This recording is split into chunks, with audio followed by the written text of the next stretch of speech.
ئێوە ئامادەن گفتوگۆ بکەن لەسەر ئەو پۆستانەی کەوا ماون بۆ نمونە جێگرێک پارێزگارماوە دەبێت سەرۆکی ئەنجومەنی پارێزگا بۆمە بێت بەڵام لە سلێمانی دووە من پارێزگاریان دەوێت چۆن دەبێت محافزێک حکمی کردووە بودجەی بەهەدەرداوە زەوی تەخشان و بەخشان کردووە قۆڕخکاری کردووە واستەکاری کردووە جێگیری پارێزگاری هەولێر و جێگیری سەرۆکی ئەنجومەنی پارێزگاری هەولێر و کە ئەوانە بە ئێمە دراوە باشە ئێمە بۆچی قبولی نەکەین ئەوان شار بەڕێوە نابن و ئێستاش هەیە ینی واقع حالە وەکە بەڕێوەشی ببن تەنها بۆ پارتی بەڕێوە نابن. نەوزاد هادی مەولود کە غەدری لە شەقامی یەکێتی نیشتیمانی کوردستان و حزبەکانی تریش کردووە. بەڵام ئەگەر ئەمانەی ئەو قسانە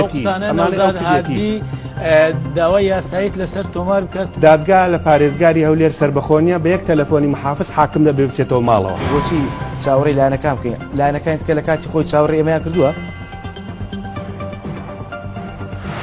بەرنامەی گفتوگۆی پایتەخت شەوی شەممە کاتژمێر 8:05